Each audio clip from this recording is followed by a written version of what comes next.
Aujourd'hui, suivez-moi sur les traces de quelques-uns des plus féroces personnages qui ont jamais vogué sur les mers, les pirates de la Méditerranée.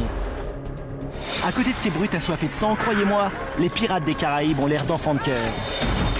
Lors de leur croisade vers l'ouest, ils kidnappèrent 1 million de personnes.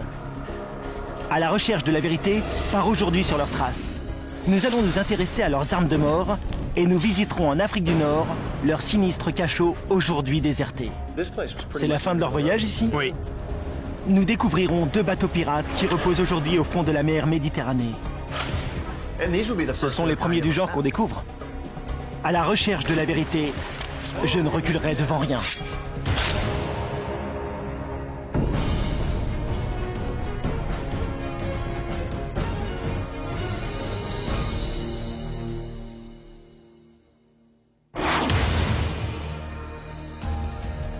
Si ces gentilles images correspondent à l'idée que vous vous faites des pirates, alors je pense que vous allez avoir un choc. Des pirates beaucoup plus vicieux, bien plus assoiffés de sang encore, ravagèrent un temps les côtes de la mer Méditerranée. Bienvenue au sommet du rocher de Gibraltar. Je suis Hunter Ellis. Il y a plusieurs centaines d'années, de féroces bandits des mers régnaient sur toute la région. Aujourd'hui encore, on en sait peu au sujet de ces hommes. Nous allons tenter de découvrir qui ils étaient et pourquoi ils firent régner la terreur sur les mers. J'espère vous apporter un nouvel éclairage sur les pirates de la mer Méditerranée. Gibraltar fut une cible privilégiée pour les attaques de pirates. Car en effet, le rocher ne se trouve qu'à 22 km de la côte de Barbarie, lieu d'attache de ces hommes.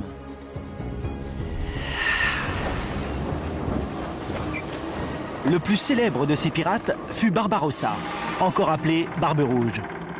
À la fin du XVIe siècle, accompagné de ses amis coupeurs de gorge, il se livra à un véritable massacre contre les vaisseaux européens qui avaient la mauvaise idée de croiser sa route. Le but de ces pirates était moins de couler les bateaux que de capturer les riches passagers qui se trouvaient à bord. Car ces derniers ne seraient ensuite rendus à leur famille qu'en échange d'une rançon.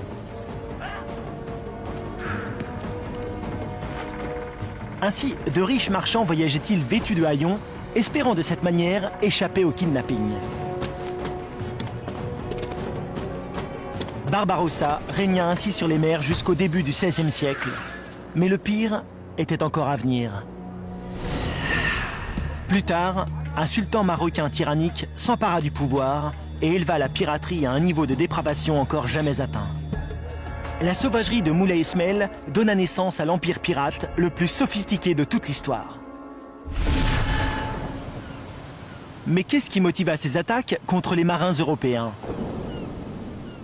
Pour répondre à cette question, je me rends dans le château situé au sommet du rocher de Gibraltar. Longtemps avant que les Anglais n'installent finalement leur domination sur Gibraltar en 1713, un autre pouvoir régnait ici. Cette citadelle est la preuve de sa puissance. Hunter, je suis là. Bonjour Clive. C'est beau, non? On dirait que l'endroit a été attaqué. Montez, je vais vous montrer. Ok, j'arrive. Clive Finlayson est le directeur du musée de Gibraltar.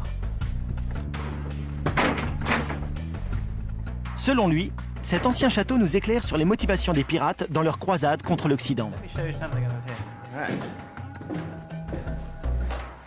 On dirait que c'est la chapelle ici.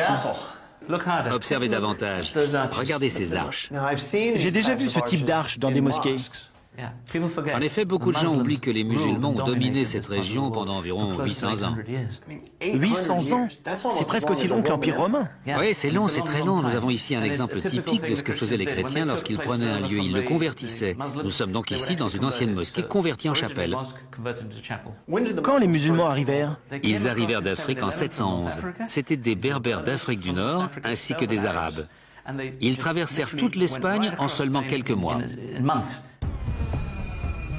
Clive m'explique que l'invasion maure fut l'une des plus importantes expansions impériales de tous les temps, la grande progression du califat musulman au 8e siècle. À l'origine installés à Bagdad, les califats s'étendirent vers l'ouest à travers le Moyen-Orient et l'Afrique du Nord. En 711, ils traversèrent le détroit de Gibraltar. Ensuite, l'Espagne et le Portugal. Enfin, une partie du sud de la France fut elle aussi dominée par les Arabes. Ils prospérèrent pendant 800 ans, particulièrement en Espagne, inaugurant un âge d'or pour la science et l'architecture. Le moment le plus important de ces 800 ans fut la lutte entre musulmans et chrétiens. Dans les montagnes du Nord vivaient quelques chrétiens, en fait quelques chevaliers et quelques ducs. Ils commencèrent à penser qu'il était légitime qu'ils regagnent ces terres qui, selon eux, leur appartenaient. Ils arrivèrent à leur fin en 1492, année de la découverte de l'Amérique, entre autres. Les chrétiens dirent à tous ces musulmans, vous n'êtes pas chez vous. Vous êtes arrivés d'Afrique il y a 800 ans, donc il y a presque 1000 ans maintenant, rentrez chez vous. Puis, utilisant la force, ils les obligèrent à embarquer pour l'Afrique du Nord. Après 800 ans, je ne me serais pas laissé faire. Exactement. C'était leur pays depuis des générations, ils étaient nés ici. Alors, comme on ne voulait plus de nulle part, la piraterie leur a semblé un moyen comme un autre. Un moyen aussi de se venger de ces hommes qui les avaient renvoyés des terres où ils pensaient être chez eux. C'était donc au-delà d'une simple question de cupidité, c'était bien plutôt une revanche. C'est alors que les pirates commencèrent à attaquer les Européens, le djihad ou la guerre sainte.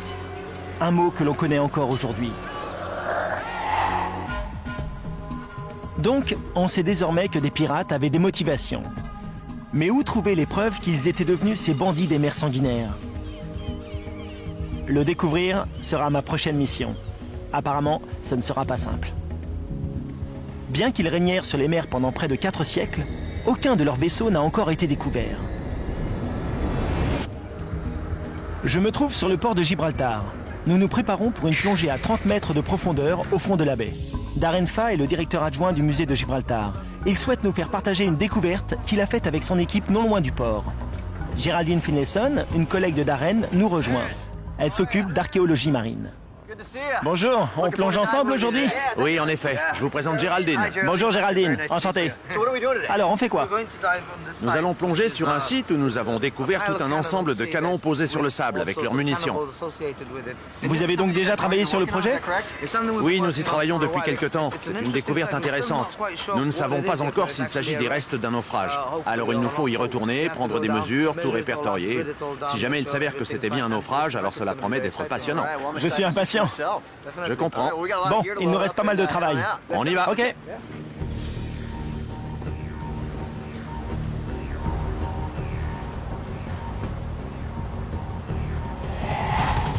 J'imagine qu'avec les nombreux conflits qu'a connus la région, beaucoup d'épaves reposent aujourd'hui au fond de la mer. Oh oui, Gibraltar est un lieu de croisement de cultures depuis des milliers d'années. Nous sommes, au vrai sens du terme, aux portes d'un monde encore inconnu, ici même. Le détroit de Gibraltar fut un endroit stratégique durant des millénaires. Il relie la mer Méditerranée et l'océan Atlantique. Il fut aussi le théâtre d'innombrables conflits. Beaucoup de batailles s'y déroulèrent, faisant de ces eaux un cimetière pour de nombreuses épaves, depuis les vaisseaux de l'ancien monde romain à ceux plus récents des guerres napoléoniennes.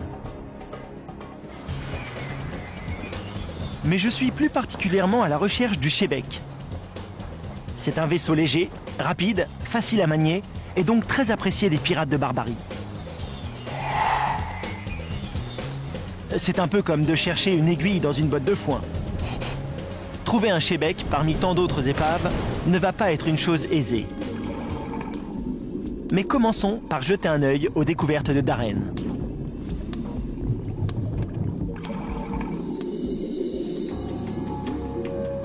Nous voici près d'un navire. On peut voir qu'il est récent puisque la coque est encore entière. Mais l'objet de notre plongée est plus difficile à appréhender. Il est recouvert par des centaines d'années de vie marine. Cependant, il nous est toujours possible de distinguer les douzaines de canons posés sur le sable. Je ne vois aucune trace de bois. Si c'est bien un naufrage, alors la coque n'est plus là.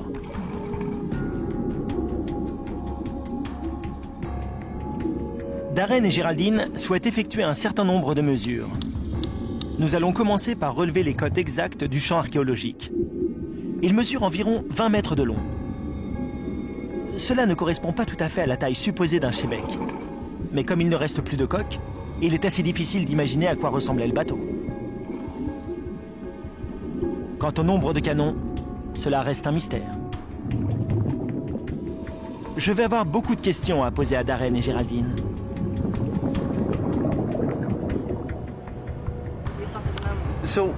Alors, d'après vous, d'où proviennent tous ces canons? Nous l'ignorons encore. Nous n'avons pas assez de preuves. Il nous manque un grand nombre d'éléments. Il se peut que ce soit un naufrage, mais il se peut aussi qu'on se soit simplement débarrassé de vieux canons obsolètes. Maintenant que vous cartographiez la couche supérieure, vous allez pouvoir déplacer certains objets. Qu'espérez-vous trouver? Si nous soulevons la couche supérieure, alors nous pourrions bien découvrir du bois en dessous, à l'abri de l'oxygène. À ce moment-là, nous pourrons peut-être déterminer s'il s'agit d'un naufrage ou d'autre chose. Nous pourrons découvrir s'il s'agissait d'un vaisseau anglais, par exemple. Grâce à la dendrochronologie, nous pourrons connaître l'âge exact du bois. Si effectivement nous en trouvons, alors oui, nous pourrons en tirer des informations précieuses. Une vraie découverte alors? Absolument. Manifestement, ce chantier recèle encore bien des secrets. Pour ma part, j'ai aussi d'autres pistes. Je pars rejoindre une équipe de chasseurs d'épaves qui pourrait bien avoir découvert non pas un, mais 2 bateaux pirates. Me voici à Gibraltar, sur les traces des plus horribles personnages qui ont jamais sillonné la mer Méditerranée, les pirates de Barbarie. Bien sûr, ils n'ont laissé que peu d'indices sur la terre ferme, donc je me rends en mer pour tenter de retrouver leurs navires qui dorment au fond de l'eau. Je crois que je suis sur un gros coup. On m'a invité à monter sur l'Odyssey Explorer. Les hommes sur ce bateau sont des chasseurs d'épaves professionnels. Ils ont à leur disposition les meilleures technologies sous-marines possibles. D'après eux, la découverte qu'ils viennent de faire pourrait concerner 2 bateaux des pirates de Barbarie.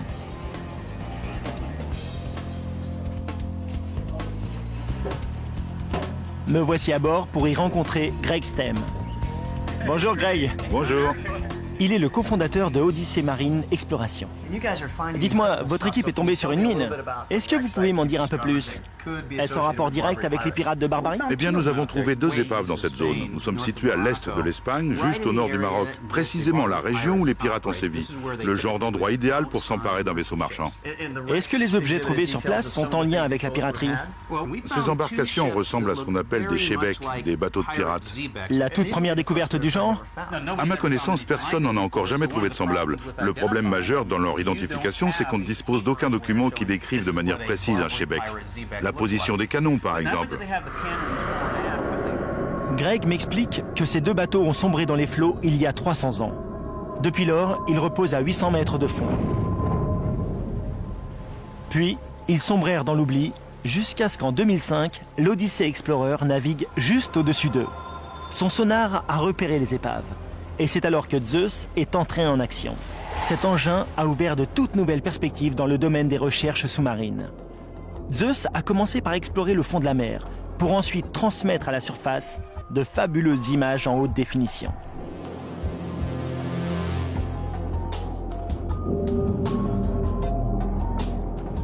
Grâce à son bras articulé, Zeus a pu rapporter des échantillons de sédiments.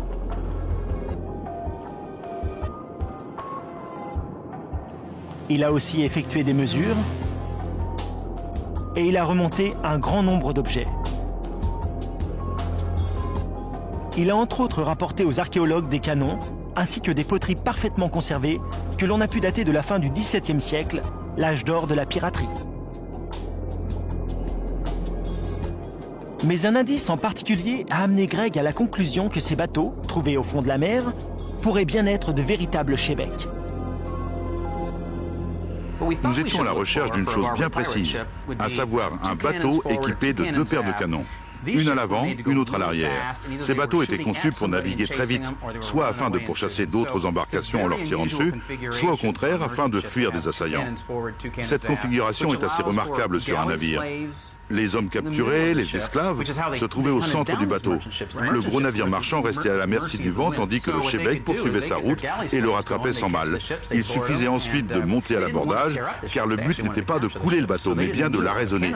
Peu de canons étaient nécessaires. Il suffisait d'être bien équipé en épée et de monter à bord du navire. Les photos dont nous disposons maintenant sont assez claires. Au contraire des amoncellements de canons que j'avais pu voir lors de ma plongée à Gibraltar, ici, nous n'avons que 4 grands canons sur chacun des navires, 2 à l'avant et 2 à l'arrière. Une preuve que nous sommes bien là en présence de shebeks. Vérifions si l'Odyssey Explorer est bien le premier à avoir découvert un shebek. Pour cela, montrons ces objets à notre équipe qui confirmera éventuellement cette hypothèse. Kara Cooney est notre archéologue et Charles Ingram est un ancien de la marine américaine. Il va nous faire partager sa grande connaissance des armes, y compris de leur usage. Kara, quant à elle, va étudier les objets manufacturés trouvés au fond de la mer. Elle va tenter pour nous de reconstituer ce puzzle géant. C'est passionnant. Elles sont de style turc, de style ottoman. Il est probable qu'elles nous apporteront des éléments de réponse en faveur des pirates de Barbarie.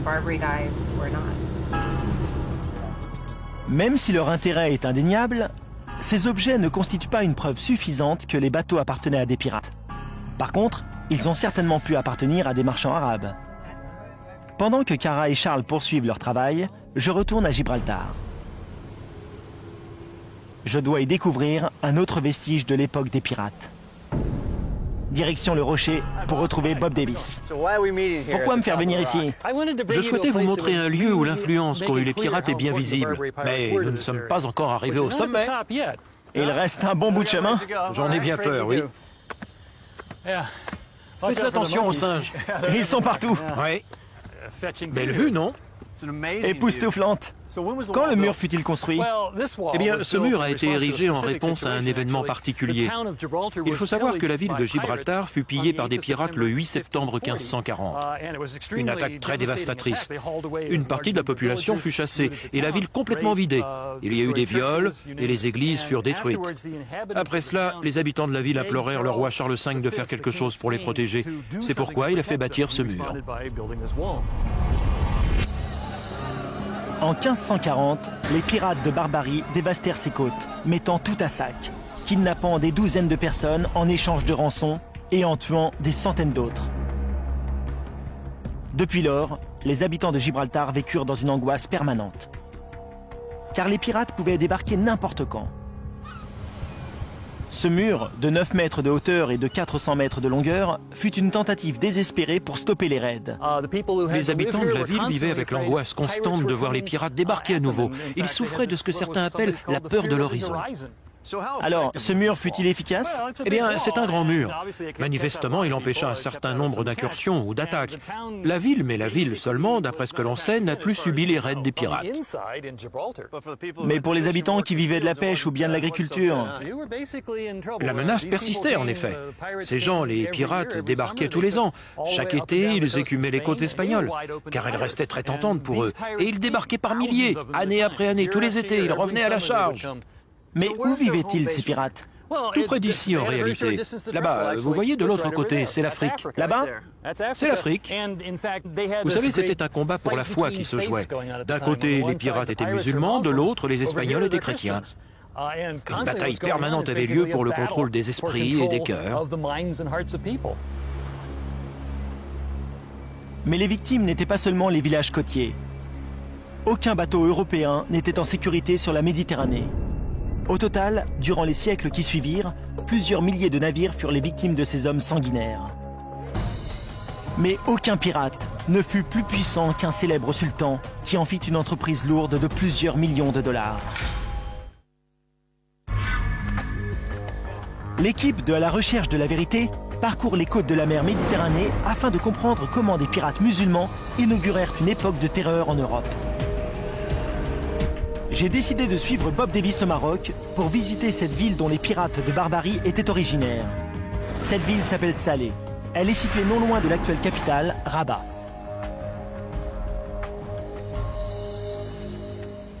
Nous sommes à l'entrée du port de Salé? Oui, la capitale de ces fameux corsaires. À l'origine, la plupart de ceux qui s'installèrent ici avaient été chassés d'Espagne. Le Maroc s'avéra vite idéal, car son royaume n'existait pratiquement plus. Ils purent donc s'y installer sans craindre d'être dérangés par personne. Malgré leur toute nouvelle implantation, ils conservèrent cette même activité qu'ils avaient pratiquée jusqu'alors, la piraterie. Ils construisirent des bateaux, voyagèrent sur les mers et passèrent quelques centaines d'années à piller et à naviguer. Et ces fortifications, existaient-elles du temps des pirates? Ce sont eux qui les construisirent. C'est le siège de la République de Bourgreg, qui provient du nom de la rivière qui coule ici. Moi, quand je pense aux pirates, j'imagine des renégats qui opèrent uniquement pour le profit de port en port, et non pas une communauté vivant dans une ville fortifiée. C'est une idée répandue, en effet. Mais la collaboration a son utilité, et ces hommes l'avaient compris. Voilà pourquoi ils fondèrent une communauté. La ville s'étendait devant nous. Il y a cette forteresse qui garde le port, et on peut imaginer les canons pointés vers la mer. La tour que nous voyons ici porte encore le nom de tour des pirates. Les plus anciens d'entre eux s'y réunissaient en conseil, et ils prenaient leurs décisions. Ils devinrent si prospères qu'ils attirèrent des gens de partout, d'autres morts par exemple, des Espagnols ou d'autres musulmans ainsi que des chrétiens européens convertis à l'islam afin de pouvoir entrer à leur tour dans la piraterie. On ne construit pas cela si l'on n'est pas très riche. Oui, c'était un bon business. On raconte que les pirates rassemblaient tous leurs trésors dans la tour avant de se les partager. Liés à d'autres villes pirates en Tunisie, en Algérie ou en Libye, les corsaires de Salé avaient la main mise sur tous les ports de la côte de Barbarie. Mais ce n'était que le début. Bob me raconte qu'un chef apparut. Il réussit à faire d'eux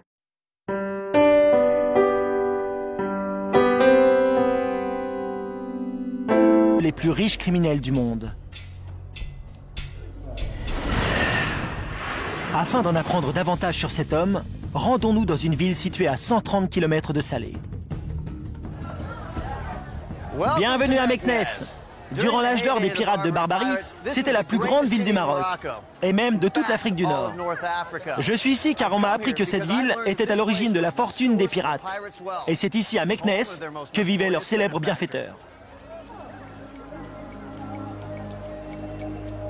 Peu de pirates vivaient ici, mais d'après Bob, tous connaissaient très bien Meknès. Aujourd'hui, elle possède le même caractère que toutes les villes d'Afrique du Nord, avec sa médina, la place du marché, entourée de grands murs blancs. Tout comme il y a 3 siècles, les visiteurs pénétrant dans le palais impérial doivent d'abord franchir cette magnifique porte. Nous y voici. C'est la porte de la cité impériale de Meknès, construite par le sultan Moulay Ismail. On l'appelle Bab al-Mansour. Et qu'est-ce que ça veut dire? La porte de celui qui a vaincu. Très impressionnant. Oui, mais il semble que Moulay Ismail ne la trouvait pas si impressionnante. Moulay Ismail dirigea le Maroc pendant 55 ans, de 1672 à 1727. Raconter l'histoire de cette porte, c'est aussi un peu raconter son histoire à lui. Après qu'elle fut dévoilée sous les acclamations de la foule, le sultan se rendit chez son architecte. Là, il demanda à l'homme s'il aurait été capable de bâtir une porte encore plus belle. Ce dernier, sans nul doute sincère, lui répondit que oui. Alors, Moulay Ismail sortit son épée et trancha la tête de l'homme.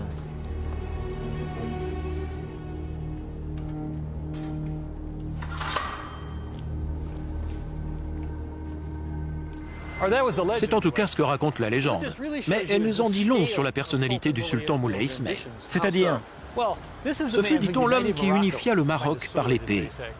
Ce fut aussi l'homme qui parvint à faire de la petite ville de Meknès une capitale impériale. Pour arriver à ses fins, il n'avait pas de limite.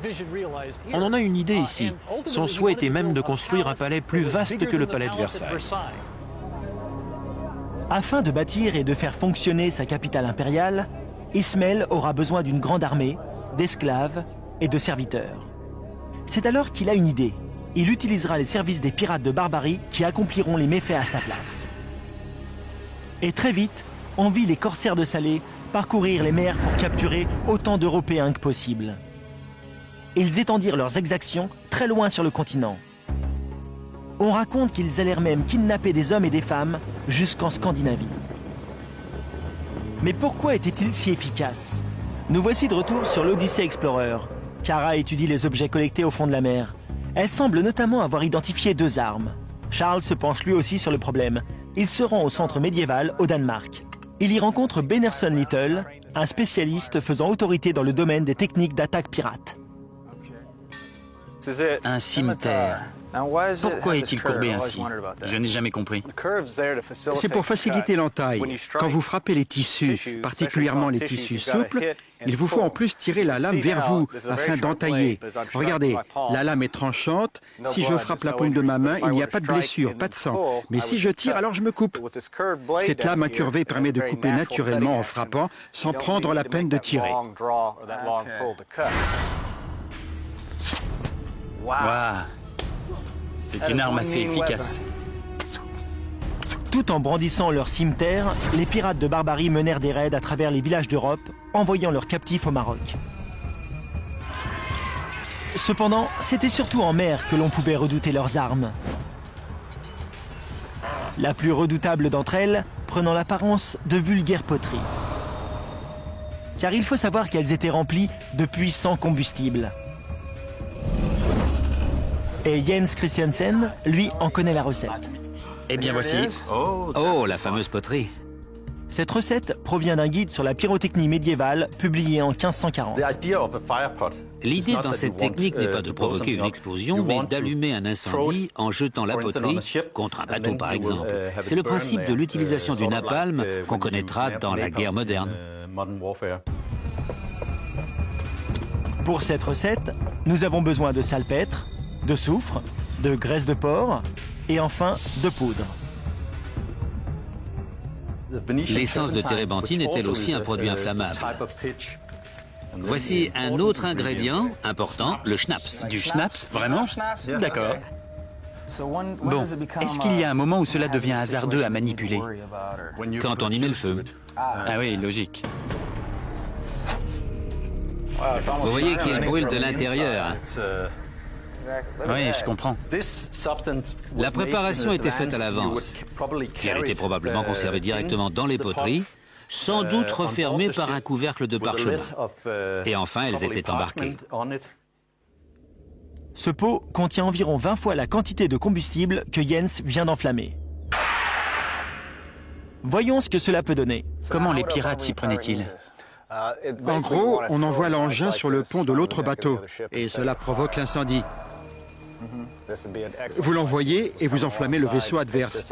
Les possibilités d'éteindre un incendie à bord étaient extrêmement limitées. On ne disposait que de seaux d'eau et de couvertures humides. À cause de la quantité de salpêtre contenue à l'intérieur, une simple étincelle pouvait suffire à l'enflammer.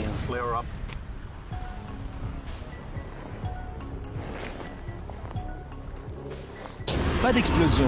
Au lieu de cela, notre engin produit une très forte chaleur et il brûle pendant plus de 6 minutes. Cela semble tout à fait correspondre aux descriptions laissées par les hommes de l'époque. Des survivants ont raconté comment ils jetaient quelques pots sur le bateau adverse, puis se déployaient à bord pour capturer les hommes. Tant sur terre que sur mer, les pirates constituaient une force incontestable. Notre aventure nous conduit maintenant sur la Manche, près des côtes anglaises, sur le site d'un mystérieux navire naufragé, dans lequel on aurait, semble-t-il, trouvé de l'or. Malgré de grandes difficultés, j'ai fini par trouver le lieu du naufrage d'un navire de pirates de Barbarie. À ce jour, personne n'a encore pu identifier avec certitude l'un de leurs vaisseaux. L'équipe de l'Odyssée Explorer est celle qui s'en est le plus rapprochée. Cependant, les deux épaves reposent à 800 mètres de fond et il va falloir encore beaucoup de travail pour vérifier l'exactitude de nos hypothèses. Aujourd'hui, je me rends sur les lieux d'un autre naufrage, mais bien loin cette fois de la mer Méditerranée. Paisible, le pittoresque village de Salcombe en Angleterre semble bien loin des pirates de Salé. Et il me suffit de trouver un bateau et un équipement de plongée. Pendant ce temps, Karakounet rencontre l'un des plongeurs à l'origine de la découverte du navire, Neville Oldham. Nous nous sommes rendus sur le site et nous avons plongé. L'un d'entre nous a vu quelque chose qui brillait. En le retirant de la paroi rocheuse avec son couteau, il s'est rendu compte qu'il s'agissait d'or. De l'or magnifique, comme s'il venait d'être fondu. Puis il a baissé son regard et s'est aperçu que le sol était jonché de pièces d'or.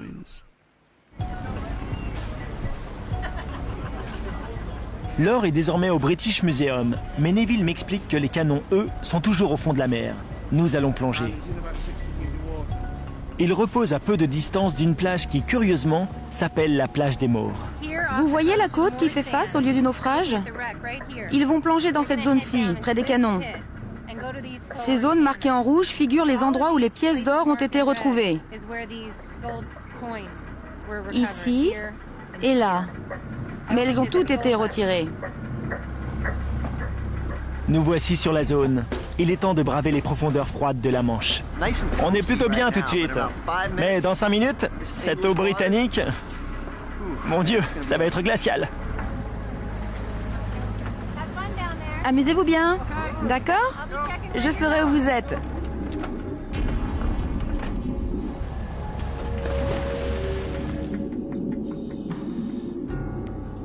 On fait un essai. 1, 2, 3, vous m'entendez? 5 sur 5. C'est ok, je vous reçois bien. On continue de descendre le long de la corde. Tout va bien. La première chose que vous devriez voir, c'est un morceau de l'encre. C'est une boucle ronde. Nous sommes en train d'évoluer en direction du rocher. Ah oui, on peut voir l'encre là-bas. Ok, maintenant on est sur le site du naufrage. Nous nous trouvons devant 4 canons qui sont situés à 3 ou 4 mètres les uns des autres. Dans quel état sont-ils? J'aimerais que vous puissiez voir ça. Il y a des concrétions, mais ils semblent intacts. Je veux dire entiers. Maintenant, on se dirige vers l'arrière du bateau. Ok, on arrive à proximité des canons arrière. Il y en a, disons 2, peut-être 3, d'après ce que je parviens à voir. Est-ce qu'ils sont très éloignés les uns des autres? Disons que tout semble être positionné selon un axe. Nous avons dû nager environ 30 mètres depuis l'avant du navire. Je crois qu'il s'agit bien d'un Chebec. Tout comme dans la mer Méditerranée, les coques ont disparu. Cependant, d'après la manière dont les canons et l'ancre sont placés, il est assez facile d'imaginer la position du navire lorsqu'il est arrivé sur le sable. Le bois a disparu au cours des siècles, laissant sur place toute une série de vestiges qui semblent corroborer l'hypothèse du navire de pirates. J'ai trouvé cette plongée absolument fabuleuse. Mais n'oublions pas que la plupart des objets trouvés sur place ont déjà été emportés. Donc pour savoir enfin si nous avons affaire à un navire pirate, je me rends au British Museum, ici à Londres. Les vestiges découverts dans les eaux britanniques restent la propriété de la couronne. Mais comme ils ne sont pas montrés au public, j'ai besoin pour les voir d'une autorisation spéciale. Vénitia Porter est experte dans les objets manufacturés islamiques. Elle est aussi la conservatrice du trésor de Salcombe et elle a consacré plusieurs années à l'étude de cette fascinante collection de vestiges et de pièces de monnaie. Nous avons devant nous une partie de ce qui a été trouvé au large de Salcombe. Les pièces en or constituent la partie la plus importante du trésor. Regardez, celle-ci est étonnante. Les plongeurs ont retrouvé presque 500 objets en métaux précieux, dont ce doigt qui est en or. C'est la toute première pièce qu'ils ont trouvée. La plupart des pièces de monnaie ont effectivement des inscriptions en arabe. Il y a une chose très importante concernant ces pièces, notamment sur ces deux-là, les toutes dernières trouvées sur le site. Il y a une date? 1631. Cette date, 1631, peut-elle nous laisser supposer quelque chose? Oui, nous pouvons conclure, et ce également à la lumière de certains autres objets découverts, que le navire a coulé au milieu du XVIIe siècle. Cette date correspond exactement. C'est à cette période en effet que les attaques furent les plus nombreuses en Europe du Nord. 2 douzaines furent recensées en Angleterre vers 1650, l'une d'entre elles à 160 km de l'embouchure de la Tamise, donc tout près de Londres. Reste-t-il quelque chose du bateau lui-même? Eh bien, ces tout petits morceaux de bois sont intéressants. C'est incroyable, car j'ai plongé sur le site et il n'y avait pratiquement plus de bois visible. En effet, il ne nous reste que très peu de bois de la coque elle-même. Celui-là, trouvé sur place, fait donc bien partie de la coque du bateau. Oui. Ce morceau de bois, que dit-il? Apparemment, ce serait du bois provenant d'Afrique du Nord. Du bois originaire d'Afrique du Nord et des pièces de monnaie marocaines. Je crois qu'on tient nos preuves. Aurions-nous trouvé ce que nous cherchions? Un véritable navire de pirates de barbarie? Mon but, lors de ce voyage, était de retrouver un véritable Chebec de pirates. Je n'aurais jamais imaginé le retrouver à des milliers de kilomètres de son point de départ. Mais mon voyage n'est pas terminé. Il existe au Maroc un endroit où, mieux que n'importe où sur Terre, on retrouve le témoignage des horreurs commises par les pirates de Barbarie. Me faire une idée de l'histoire des pirates de Barbarie n'a pas été chose facile. Mes recherches m'ont même conduit jusqu'au fond de la Manche. Me voici de retour au Maroc, afin de replacer la toute dernière pièce du puzzle. Comment le sultan Moulay Ismail a-t-il réussi à rassembler ses forces avec celles des corsaires de Salé et faire de la piraterie une entreprise aussi dépravée? Durant tout son règne, Ismail vécut dans le luxe, protégé par une armée de gardes du corps africains entraînés à tuer. Son but? Créer un magnifique palais et une cour encore plus somptueuse que toutes celles des rois d'Europe. Mais rien de cela n'aurait été possible sans l'aide des pirates de Barbarie. Me revoici avec Bob Davis. Nous allons visiter ensemble le domaine de Moulay Ismail. Le palais était gigantesque. C'était le plus grand palais qu'on puisse trouver sur l'hémisphère nord. On en a la preuve tout autour de nous.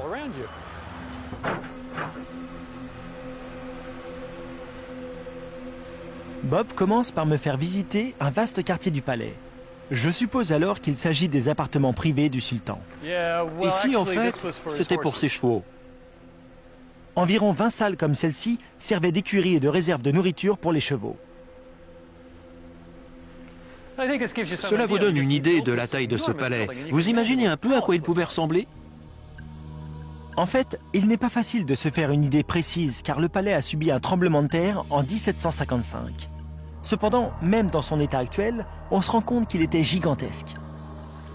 On ne connaît pas ses dimensions d'origine car la ville moderne a été bâtie sur les ruines de l'ancien palais. Il y a, je crois, environ 250 mètres. Cependant, on est certain d'une chose, ce sont les esclaves qui ont bâti ce palais. L'esclavage n'était pas une pratique propre à Meknès. Cependant, aucun autre monarque que Moulay Ismail n'avait encore rassemblé autant d'esclaves pour son usage personnel. Bob me conduit à un endroit où l'on peut se faire une idée plus précise du nombre d'esclaves. Je pense que vous allez mieux comprendre maintenant. Faites attention aux marches. Dans les temps anciens, les esclaves descendaient ici par des échelles de cordes, qui étaient aussitôt retirées. C'est donc ici qu'Ismaël gardait sa force de travail, les hommes qui construisaient son palais. Des centaines, des milliers, à certains moments même des dizaines de milliers d'esclaves. Ici, il n'y a pas d'eau, à part celle qui vient des trous dans le plafond. Donc, si je comprends bien, la piraterie lui servait à se fournir en esclaves. Oui, le commerce entre les pirates de Salé et Moulay Ismail concernait principalement les esclaves, pour la force de travail qu'ils représentaient dans la construction du palais. Les pirates lui fournissaient ses travailleurs. Il avait besoin d'une énorme quantité d'ouvriers et elle lui était fournie dans un commerce bien rodé.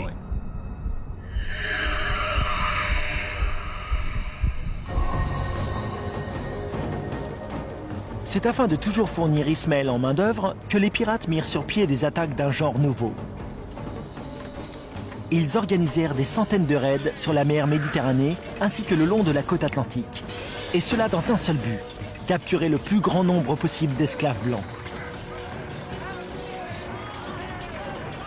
Des dizaines de milliers de personnes furent enlevées et envoyées jusqu'au chantier d'Ismaël à Meknès.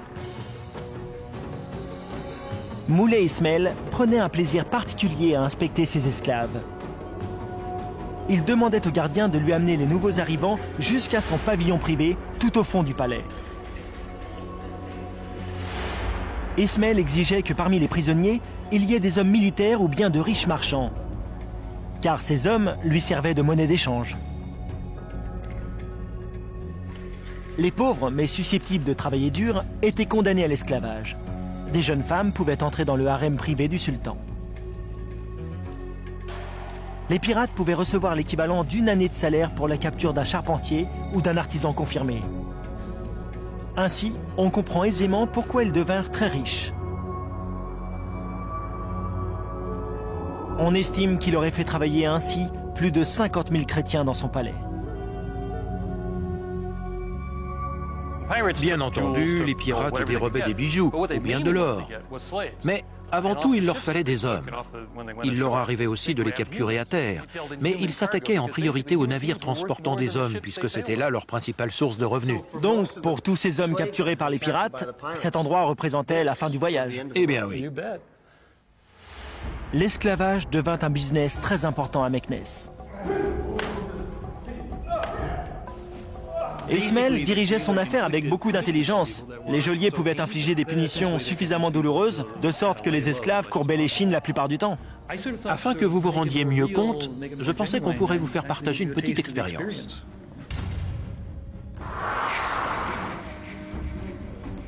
Alors que les dirigeants des pays européens fermaient les yeux, des dizaines de milliers d'hommes étaient réduits à l'état de marchandises pour finalement être vendus et torturés dans des geôles comme celle-ci.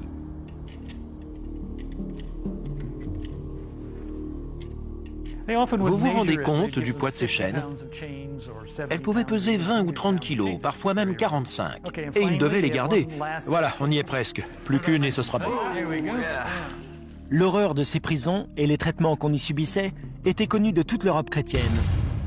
Être fait prisonnier par les hordes de pirates de barbarie était le pire cauchemar des hommes, des femmes et aussi des enfants. Je pourrais travailler, mais quant à être efficace... Eh bien, vous apprendriez, car croyez-moi, on vous forcerait à vous y mettre. Une punition particulièrement cruelle était la fustigation. Les châtiments les plus simples sont souvent les plus efficaces. Vous voyez, ça c'était très douloureux. Et je ne suis pas très doué pour donner le fouet. Les geôliers savaient. En général, on donnait de 300 à 400 coups aux hommes. Je dois saigner, non? Non, non, vous ne saignez pas encore. Et ce n'est rien par rapport à ce que subissaient les esclaves. Mais je commence à me faire une idée. La leçon est terminée. Je vous laisse. Poursuivez donc votre visite. Au revoir, Moulet. L'un d'entre vous aurait-il les clés? La fustigation n'était qu'une torture parmi d'autres. On obligeait parfois les esclaves à travailler en portant une charge supplémentaire de 30 kilos. Il y avait aussi des crucifixions publiques. Et une torture particulièrement cruelle consistait à mettre le feu à la chevelure de l'esclave. Aucun doute désormais que les pirates de barbarie étaient les plus dangereux de tous les pirates. Pendant 400 ans, ils firent régner une terreur et une misère indescriptibles, faisant sur mer et sur terre 1 million d'esclaves parmi les chrétiens. Mais les pirates ne purent maintenir leur domination éternellement, et ils finirent par s'éteindre d'eux-mêmes. Au début du 19e siècle, plusieurs nations européennes arrêtèrent de se faire la guerre et concentrèrent leur attention sur leurs ennemis islamistes.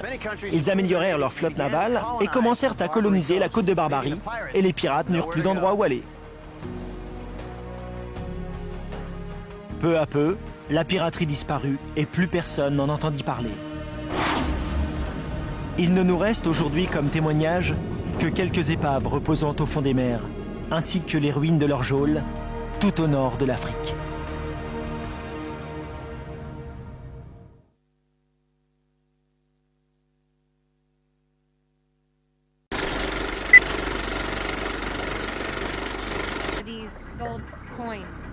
Ici et là.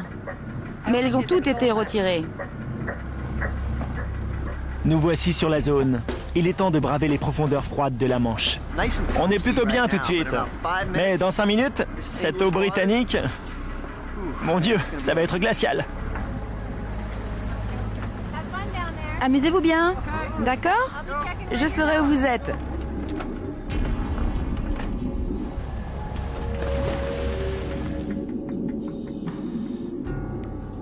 On fait un essai. 1, 2, 3, vous m'entendez? 5 sur 5. C'est ok, je vous reçois bien. On continue de descendre le long de la corde. Tout va bien. La première chose que vous devriez voir, c'est un morceau de l'encre. C'est une boucle ronde. Nous sommes en train d'évoluer en direction du rocher. Ah oui, on peut voir l'encre là-bas. Ok, maintenant on est sur le site du naufrage. Nous nous trouvons devant 4 canons qui sont situés à 3 ou 4 mètres les uns des autres. Dans quel état sont-ils? J'aimerais que vous puissiez voir ça. Il y a des concrétions, mais ils semblent intacts. Je veux dire entiers. Maintenant, on se dirige vers l'arrière du bateau. Ok, on arrive à proximité des canons arrière. Il y en a, disons 2, peut-être 3, d'après ce que je parviens à voir. Est-ce qu'ils sont très éloignés les uns des autres? Disons que tout semble être positionné selon un axe. Nous avons dû nager environ 30 mètres depuis l'avant du navire. Je crois qu'il s'agit bien d'un shebeck. Tout comme dans la mer Méditerranée, les coques ont disparu. Cependant, d'après la manière dont les canons et l'ancre sont placés, il est assez facile d'imaginer la position du navire lorsqu'il est arrivé sur le sable. Le bois a disparu au cours des siècles, laissant sur place toute une série de vestiges qui semblent corroborer l'hypothèse du navire de pirate. J'ai trouvé cette plongée absolument fabuleuse. Mais n'oublions pas que la plupart des objets trouvés sur place ont déjà été emportés. Donc, pour savoir enfin si nous avons affaire à un navire pirate, je me rends au British Museum, ici à Londres. Les vestiges découverts dans les eaux britanniques restent la propriété de la couronne. Mais comme ils ne sont pas montrés au public, j'ai besoin pour les voir d'une autorisation spéciale. Vénitia Porter est experte dans les objets manufacturés islamiques. Elle est aussi la conservatrice du trésor de Salcombe et elle a consacré plusieurs années à l'étude de cette fascinante collection de vestiges et de pièces de monnaie. Nous avons devant nous une partie de ce qui a été trouvé au large de Salcombe. Trésors dans la tour avant de se les partager. Liés à d'autres villes pirates en Tunisie, en Algérie ou en Libye, les corsaires de Salé avaient la main mise sur tous les ports de la côte de Barbarie. Mais ce n'était que le début. Bob me raconte qu'un chef apparut. Il réussit à faire d'eux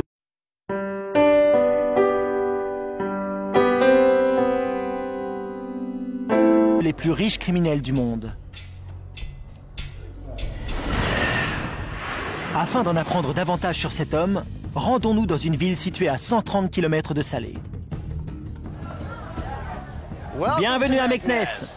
Durant l'âge d'or des pirates de Barbarie, c'était la plus grande ville du Maroc, et même de toute l'Afrique du Nord. Je suis ici car on m'a appris que cette ville était à l'origine de la fortune des pirates. Et c'est ici à Meknès que vivait leur célèbre bienfaiteur. Peu de pirates vivaient ici, mais d'après Bob, tous connaissaient très bien Meknès. Aujourd'hui, elle possède le même caractère que toutes les villes d'Afrique du Nord, avec sa médina, la place du marché, entourée de grands murs blancs. Tout comme il y a 3 siècles, les visiteurs pénétrant dans le palais impérial doivent d'abord franchir cette magnifique porte. Nous y voici. C'est la porte de la cité impériale de Meknès, construite par le sultan Moulay Ismail. On l'appelle Bab al-Mansour. Et qu'est-ce que ça veut dire? La porte de celui qui a vaincu. Très impressionnant. Oui, mais il semble que Moulay Ismail ne la trouvait pas si impressionnante. Moulay Ismail dirigea le Maroc pendant 55 ans, de 1672 à 1727. Raconter l'histoire de cette porte, c'est aussi un peu raconter son histoire à lui. Après qu'elle fut dévoilée sous les acclamations de la foule, le sultan se rendit chez son architecte. Là, il demanda à l'homme s'il aurait été capable de bâtir une porte encore plus belle. Ce dernier, sans nul doute sincère, lui répondit que oui. Alors, Moulay Ismail sortit son épée et trancha la tête de l'homme.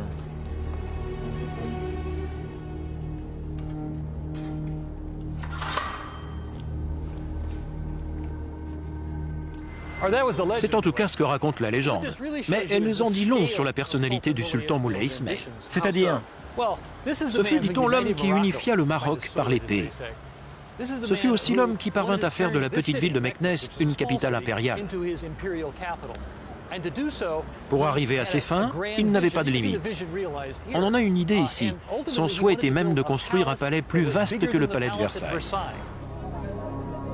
Afin de bâtir et de faire fonctionner sa capitale impériale, aurions-nous trouvé ce que nous cherchions? Un véritable navire de pirates de Barbarie? Mon but lors de ce voyage était de retrouver un véritable shebek de pirate. Je n'aurais jamais imaginé le retrouver à des milliers de kilomètres de son point de départ. Mais mon voyage n'est pas terminé. Il existe au Maroc un endroit où, mieux que n'importe où sur Terre, on retrouve le témoignage des horreurs commises par les pirates de Barbarie.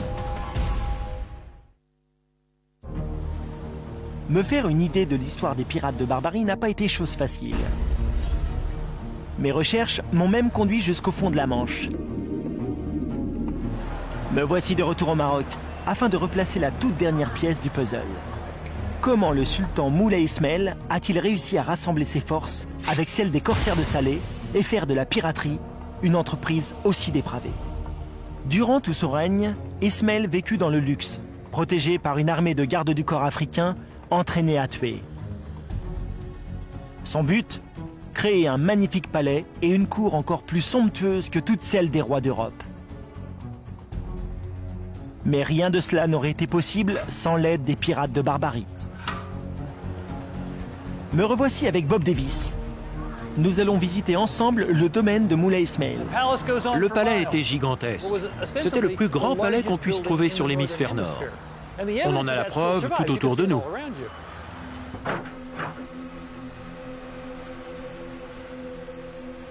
Bob commence par me faire visiter un vaste quartier du palais. Je suppose alors qu'il s'agit des appartements privés du sultan. Ici, en fait, c'était pour ses chevaux. Environ 20 salles comme celle-ci servaient d'écurie et de réserve de nourriture pour les chevaux. Cela vous donne une idée de la taille de ce palais. Vous imaginez un peu à quoi il pouvait ressembler? En fait, il n'est pas facile de se faire une idée précise car le palais a subi un tremblement de terre en 1755. Cependant, même dans son état actuel, on se rend compte qu'il était gigantesque. On ne connaît pas ses dimensions d'origine car la ville moderne a été bâtie sur les ruines de l'ancien palais. Il y a, je crois, environ 250 mètres. Cependant, on est certain d'une chose, ce sont les esclaves qui ont bâti ce palais. L'esclavage n'était pas une pratique propre à Meknès. Cependant, aucun autre monarque que Moulay Ismail n'avait encore rassemblé autant d'esclaves pour son usage personnel. Bob me conduit à un endroit où l'on peut se faire une idée plus précise du nombre d'esclaves. Je pense que vous allez mieux comprendre maintenant. Faites attention aux marches. Dans les temps anciens, les esclaves descendaient ici par des échelles. Cette lame incurvée permet de couper naturellement en frappant sans prendre la peine de tirer. Wow. C'est une arme assez efficace. Tout en brandissant leur cimeterre, les pirates de Barbarie menèrent des raids à travers les villages d'Europe, envoyant leurs captifs au Maroc. Cependant, c'était surtout en mer que l'on pouvait redouter leurs armes. La plus redoutable d'entre elles prenant l'apparence de vulgaires poteries. Car il faut savoir qu'elles étaient remplies de puissants combustibles. Et Jens Christiansen, lui, en connaît la recette. Eh bien voici. Oh, la fameuse poterie. Cette recette provient d'un guide sur la pyrotechnie médiévale publié en 1540. L'idée dans cette technique n'est pas de provoquer une explosion, mais d'allumer un incendie en jetant la poterie contre un bateau, par exemple. C'est le principe de l'utilisation du napalm qu'on connaîtra dans la guerre moderne. Pour cette recette, nous avons besoin de salpêtre, de soufre, de graisse de porc et enfin de poudre. L'essence de térébenthine est elle aussi un produit inflammable. Voici un autre ingrédient important, le schnapps. Du schnapps, vraiment? D'accord.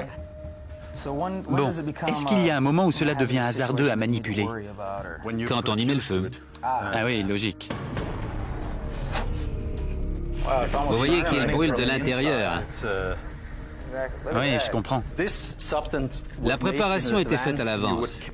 Elle était probablement conservée directement dans les poteries, sans doute refermée par un couvercle de parchemin. Et enfin, elles étaient embarquées. Ce pot contient environ 20 fois la quantité de combustible que Jens vient d'enflammer. Voyons ce que cela peut donner. Comment les pirates s'y prenaient-ils? En gros, on envoie l'engin sur le pont de l'autre bateau et cela provoque l'incendie. Vous l'envoyez et vous enflammez le vaisseau adverse. Les possibilités d'éteindre un incendie à bord étaient extrêmement limitées. On ne disposait que de seaux d'eau et de couvertures humides. À cause de la quantité de salpêtre contenue à l'intérieur, une simple étincelle pouvait suffire à l'enflammer.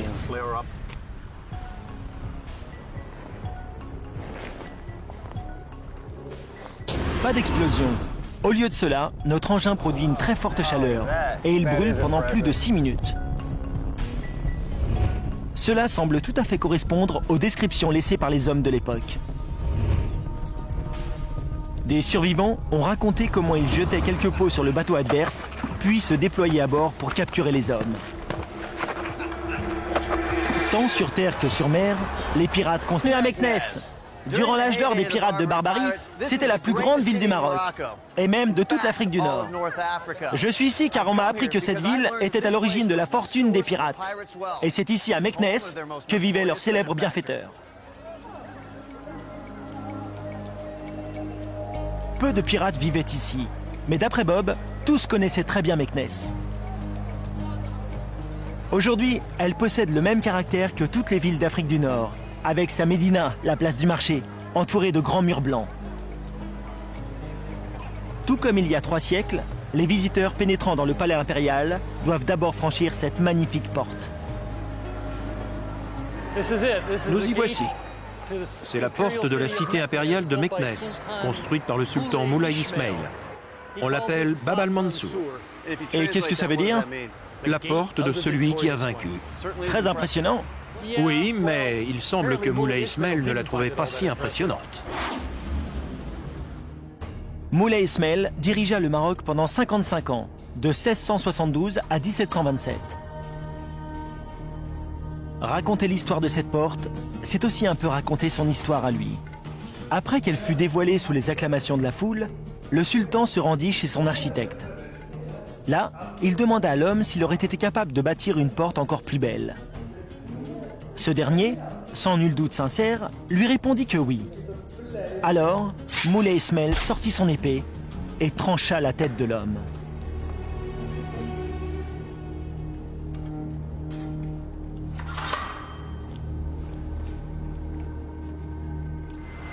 C'est en tout cas ce que raconte la légende. Mais elle nous en dit long sur la personnalité du sultan Moulay Ismail. C'est-à-dire? Ce fut, dit-on, l'homme qui unifia le Maroc par l'épée. Ce fut aussi l'homme qui parvint à faire de la petite ville de Meknès une capitale impériale. Pour arriver à ses fins, il n'avait pas de limite. On en a une idée ici. Son souhait était même de construire un palais plus vaste que le palais de Versailles. Afin de bâtir et de faire fonctionner sa capitale impériale, Ismail aura besoin d'une grande armée, d'esclaves et de serviteurs. C'est alors qu'il a une idée. Il utilisera les services des pirates de Barbarie qui accompliront les méfaits à sa place. Et très vite, on vit les corsaires de Salé parcourir les mers pour capturer autant d'Européens que possible. Ils étendirent leurs exactions très loin sur le continent. On raconte qu'ils allèrent même kidnapper des hommes et des femmes jusqu'en Scandinavie. Mais pourquoi étaient-ils si efficaces? Nous voici de retour sur l'Odyssée Explorer. Kara étudie les objets collectés au fond de la mer. Elle semble notamment avoir identifié 2 armes. Charles se penche lui aussi sur le problème. Il se rend au centre médiéval au Danemark. Et il va falloir encore beaucoup de travail pour vérifier l'exactitude de nos hypothèses. Aujourd'hui, je me rends sur les lieux d'un autre naufrage, mais bien loin cette fois de la mer Méditerranée. Paisible, le pittoresque village de Salcombe en Angleterre semble bien loin des pirates de Salé. Et il me suffit de trouver un bateau et un équipement de plongée. Pendant ce temps, Kara Kouner rencontre l'un des plongeurs à l'origine de la découverte du navire, Neville Oldham. Nous nous sommes rendus sur le site et nous avons plongé. L'un d'entre nous a vu quelque chose qui brillait. En le retirant de la paroi rocheuse avec son couteau, il s'est rendu compte qu'il s'agissait d'or. De l'or magnifique, comme s'il venait d'être fondu. Puis il a baissé son regard et s'est aperçu que le sol était jonché de pièces d'or.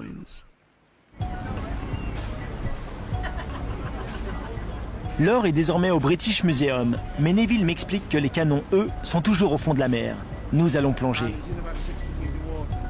Il repose à peu de distance d'une plage qui, curieusement, s'appelle la plage des Maures. Vous voyez la côte qui fait face au lieu du naufrage? Ils vont plonger dans cette zone-ci, près des canons. Ces zones marquées en rouge figurent les endroits où les pièces d'or ont été retrouvées. Ici et là. Mais elles ont toutes été retirées. Nous voici sur la zone. Il est temps de braver les profondeurs froides de la Manche. On est plutôt bien tout de suite. Mais dans 5 minutes, cette eau britannique... Mon Dieu, ça va être glacial. Amusez-vous bien, d'accord? Je saurai où vous êtes.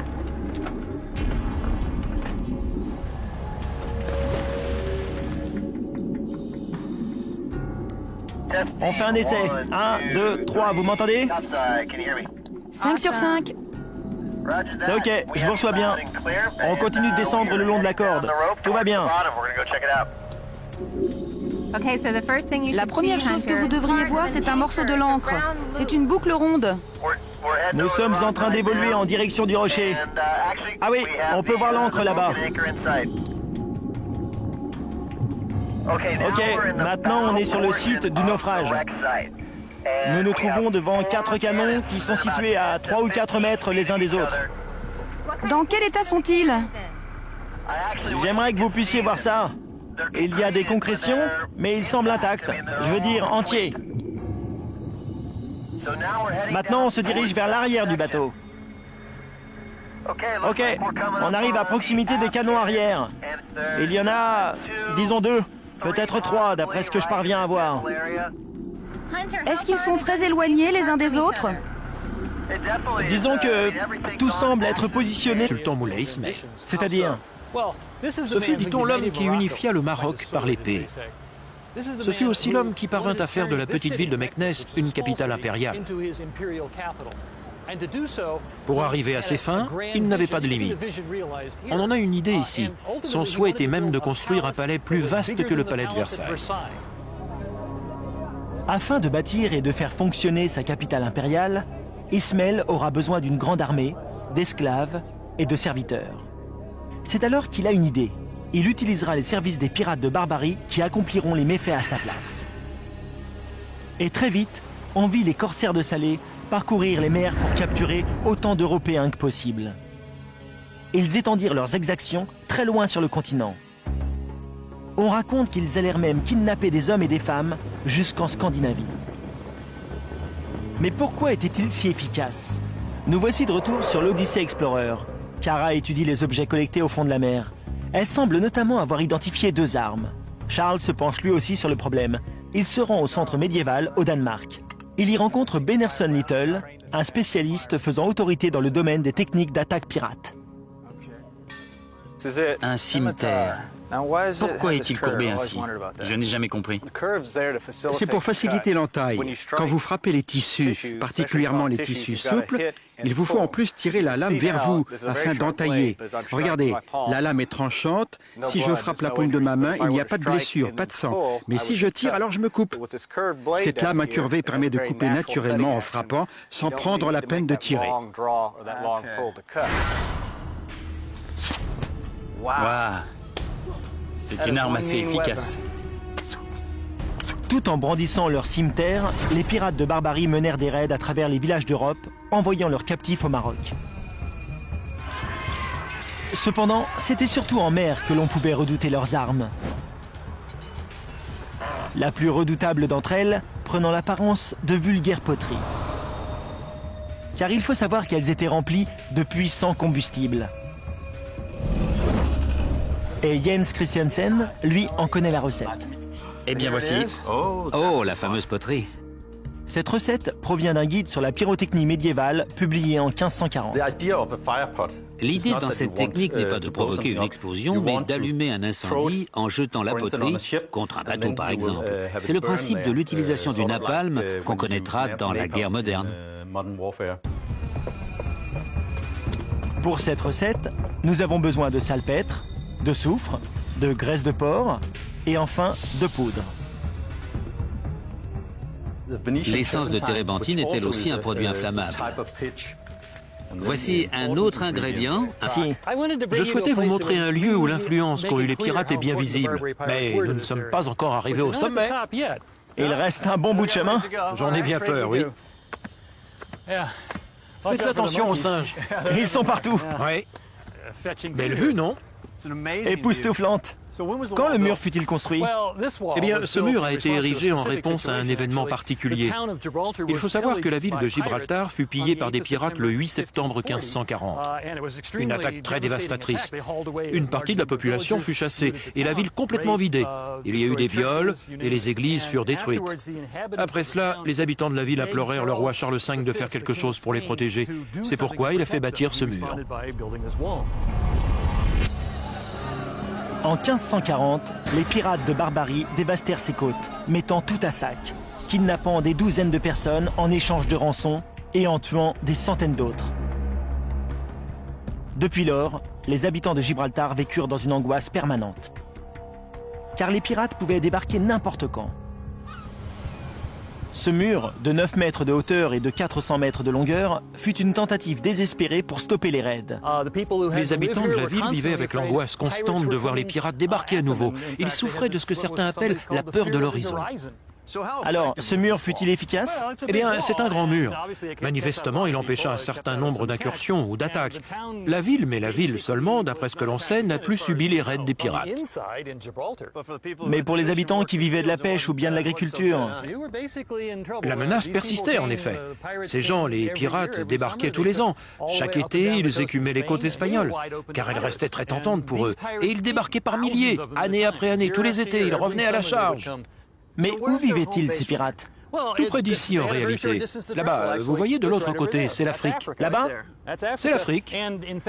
Vous savez, c'était un combat pour la foi qui se jouait. D'un côté, les pirates étaient musulmans, de l'autre, les Espagnols étaient chrétiens.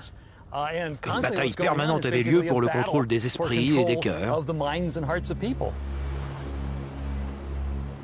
Mais les victimes n'étaient pas seulement les villages côtiers. Aucun bateau européen n'était en sécurité sur la Méditerranée. Au total, durant les siècles qui suivirent, plusieurs milliers de navires furent les victimes de ces hommes sanguinaires. Mais aucun pirate ne fut plus puissant qu'un célèbre sultan qui en fit une entreprise lourde de plusieurs millions de dollars. L'équipe de À la recherche de la vérité parcourt les côtes de la mer Méditerranée afin de comprendre comment des pirates musulmans inaugurèrent une époque de terreur en Europe. J'ai décidé de suivre Bob Davis au Maroc pour visiter cette ville dont les pirates de Barbarie étaient originaires. Cette ville s'appelle Salé. Elle est située non loin de l'actuelle capitale, Rabat. Ici, nous n'avons que 4 grands canons sur chacun des navires, 2 à l'avant et 2 à l'arrière. Une preuve que nous sommes bien là en présence de Shebeck. Vérifions si l'Odyssée Explorer est bien le premier à avoir découvert un Shebeck. Pour cela, montrons ces objets à notre équipe qui confirmera éventuellement cette hypothèse. Kara Cooney est notre archéologue et Charles Ingram est un ancien de la marine américaine. Il va nous faire partager sa grande connaissance des armes, y compris de leur usage. Kara, quant à elle, va étudier les objets manufacturés trouvés au fond de la mer. Elle va tenter pour nous de reconstituer ce puzzle géant. C'est passionnant. Elles sont de style turc, de style ottoman. Il est probable qu'elles nous apporteront des éléments de réponse en faveur des pirates de Barbarie. Même si leur intérêt est indéniable, ces objets ne constituent pas une preuve suffisante que les bateaux appartenaient à des pirates. Par contre, ils ont certainement pu appartenir à des marchands arabes. Pendant que Kara et Charles poursuivent leur travail, je retourne à Gibraltar. Je dois y découvrir un autre vestige de l'époque des pirates. Direction le rocher pour retrouver Bob Davis. Pourquoi me faire venir ici? Je souhaitais vous montrer un lieu où l'influence qu'ont eu les pirates est bien visible. Mais nous ne sommes pas encore arrivés au sommet. Il reste un bon bout de chemin. J'en ai bien peur, oui. Faites attention aux singes. Ils sont partout. Oui. Belle vue, non? Époustouflante. Quand le mur fut-il construit? Eh bien, ce mur a été érigé en réponse à un événement particulier. Il faut savoir que la ville de Gibraltar fut pillée par des pirates le 8 septembre 1540. Une attaque très dévastatrice. Une partie de la population fut chassée et la ville complètement vidée. Il y a eu des viols et les églises furent détruites. Après cela, les habitants de la ville implorèrent le roi Charles V de faire quelque chose pour les protéger. C'est pourquoi il a fait bâtir ce mur. En 1540, les pirates de Barbarie dévastèrent ces côtes, mettant tout à sac, kidnappant des douzaines de personnes en échange de rançons et en tuant des centaines d'autres. Depuis lors, les habitants de Gibraltar vécurent dans une angoisse permanente. Car les pirates pouvaient débarquer n'importe quand. Ce mur, de 9 mètres de hauteur et de 400 mètres de longueur, fut une tentative désespérée pour stopper les raids. Les habitants de la ville vivaient avec l'angoisse constante de voir les pirates débarquer à nouveau. Ils souffraient de ce que certains appellent la peur de l'horizon. Alors, ce mur fut-il efficace? Eh bien, c'est un grand mur. Manifestement, il empêcha un certain nombre d'incursions ou d'attaques. La ville, mais la ville seulement, d'après ce que l'on sait, n'a plus subi les raids des pirates. Mais pour les habitants qui vivaient de la pêche ou bien de l'agriculture? La menace persistait, en effet, je crois, environ 250 mètres. Cependant, on est certain d'une chose. Ce sont les esclaves qui ont bâti ce palais. L'esclavage n'était pas une pratique propre à Meknès. Cependant, aucun autre monarque que Moulay Ismail n'avait encore rassemblé autant d'esclaves pour son usage personnel. Bob me conduit à un endroit où l'on peut se faire une idée plus précise du nombre d'esclaves. Je pense que vous allez mieux comprendre maintenant. Faites attention aux marches. Dans les temps anciens, les esclaves descendaient ici par des échelles de cordes, qui étaient aussitôt retirées. C'est donc ici qu'Ismaël gardait sa force de travail, les hommes qui construisaient son palais. Des centaines, des milliers, à certains moments même des dizaines de milliers d'esclaves. Ici, il n'y a pas d'eau, à part celle qui vient des trous dans le plafond. Donc, si je comprends bien, la piraterie lui servait à se fournir en esclaves. Oui, le commerce entre les pirates de Salé et Moulay Ismail concernait principalement les esclaves, pour la force de travail qu'ils représentaient dans la construction du palais. Les pirates lui fournissaient ses travailleurs. Il avait besoin d'une énorme quantité d'ouvriers et elle lui était fournie dans un commerce bien rodé.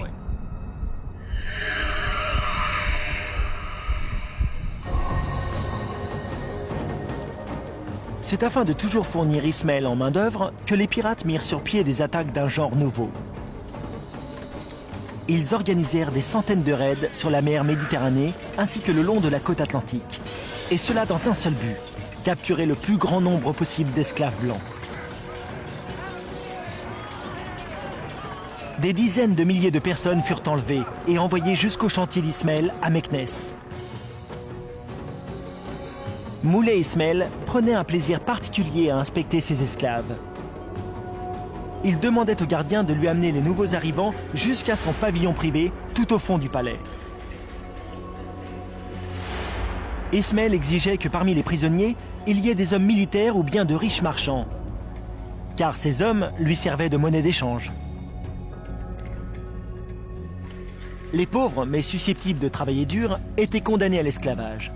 Des jeunes femmes pouvaient entrer dans le harem privé du sultan. Les pirates pouvaient recevoir l'équivalent d'une année de salaire pour la capture d'un charpentier ou d'un artisan confirmé. Ainsi, on comprend aisément pourquoi ils devinrent très riches. On estime qu'il aurait fait travailler ainsi plus de 50 000 chrétiens dans son palais.